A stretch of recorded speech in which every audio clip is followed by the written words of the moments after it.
All right, today we're going to talk about the 5 worst parts of rideshare driving according to me. This is rapping about rideshare on the Zen video since February 2nd, 2017, and as of recording this video, I've done 14,639 rides for Lyft and Uber. These videos are thoughts, ideas, opinions, and advice about rideshare driving. Be sure to thumb it up, subscribe, and leave comments. Thanks for watching. All right, here we go. The 5 worst parts of rideshare driving according to me. I'm going to start from worst to least worst in the top 5. Number 1, waiting. Hands down, waiting is the worst part of rideshare driving, whether it be waiting for your passengers to get to the car, waiting for rides to get, waiting for traffic, anything about waiting. Waiting is the worst because when you're waiting, you're not making money. It's basically what's going on, and it just sucks to be waiting. So waiting is hands down the worst. And the thing about waiting, what I've noticed, at least in San Diego, most passengers don't realize how much waiting there actually is. There is a ton of downtime, a ton of waiting in this job. This job is not back-to-back rides. There's a lot of waiting. Number 2 worst thing is pay. Yeah, you might think pay might be the first worst thing, but it kind of goes with the territory that you should know that the pay is not going to be the best by now, especially with all these videos that people are making on rideshare driving. And if you spend any time doing it, you realize quickly what the reality is, how much you're making, so that you can't make that the number 1 worst thing because you're still doing it. So what else is the worst thing about it? Of course, I said waiting, but pay, we just don't get paid enough. And I don't care about all this stuff about, in California anyway, they just recently passed the gig economy law. I can't remember the name of it, but they want to make us employees or something of the company. That's not the solution. The solution is requiring Lyft and Uber and any other rideshare driving companies that come along to pay a minimum amount per mile and per minute. Right now, they're just way too low, way too low. Like right now in San Diego, it's about 65 cents a mile and about 22 cents a minute, somewhere around there. Way too low. I'm thinking right now, just off the top of my head, we should be getting paid about a dollar a mile and 50 cents a minute. Just off the top of my head. That's the minimum of what we should be making. But right now, the pay is just not nearly good enough for how much time we put into the job. Number 3 worst part about this job, smelly passengers. Smelly passengers, oh my God. You would not believe how bad some passengers smell. It just, oh my God. Every time I get a smelly passenger, 3 stars or less, I do not want to be paired with them again.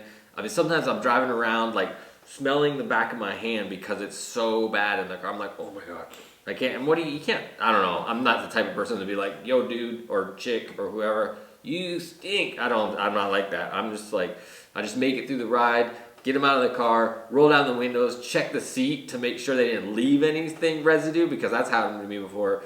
And if they do, I whip out the Febreze and try to get rid of the smell as soon as possible. But man, smelly passengers just make me go crazy. Number 4, passengers who eat in the car, especially when they don't even say anything about, can I eat? They ask. They never ask to say like, hey. Sometimes passengers will be like, hey, you mind if I have this in the car? Mind if I eat while I'm here? Blah blah blah. Usually, I always say yes, because what are you gonna do? Kind of say no.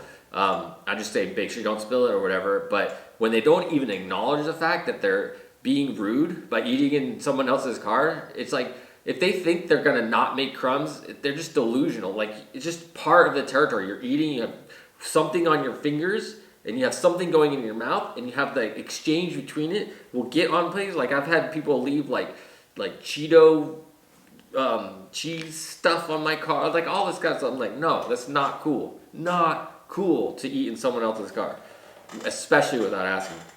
Number 5, animals. Okay, I know there's this whole, you have to take service animals, and that's fine. I'm not talking about that. I'm talking about everyone else who brings their animal with them in the car, especially when they don't say in advance, hey, yo, they text or call you, say, hey, you mind if I bring an animal?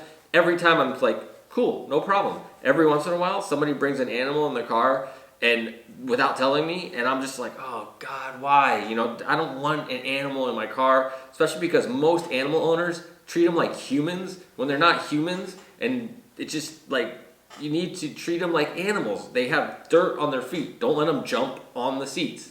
Period. You know, things like that. Don't let them scratch. Don't let them poop. I've had passengers leave poop in the car from an animal. It's like, oh my God, what is going on? So passengers that bring animals in the car, here's a quick story. Couple times, this is what I do. Whenever I see an animal and they haven't warned me ahead of time, I go, hey, make sure you keep them on your lap or on the floor. And a couple times, the passengers have been like put off by that request. They're like, what? What are you talking about? You want my animal? You want my dog to sit on the floor? Oh my God. And I've gotten bad reviews because of it as well. Like they've left, this driver wouldn't let my dog sit on the seat. 1 star. Like, oh my God. No. All right, a couple honorable mentions. We, as you know, maybe you don't, I don't drive the night shift, so I've never had to deal with throw up. Maybe that's not the only reason I haven't had to deal with throw up, but it lowers the odds. So obviously, the throw up factor, probably pretty big. Drunk passengers, pretty big. Worst parts about driving. Some drivers don't mind, some drivers. These 5 examples are things that I've experienced personally. So those are my top 5. What are your top 5 or 1 or whatever? What's the worst thing that you think passengers do or worst part about this job period? Let me know in the comments. All right, thanks for watching Rapping About Rideshare. Of course, if you want to talk about an idea, topic, you have a question, put it in the comments and we'll make it a part of the show. And as always, give it a thumb up and subscribe to the channel. Until next time, be loving, kind, and patient, and may your rides be long and your tips be big. Peace.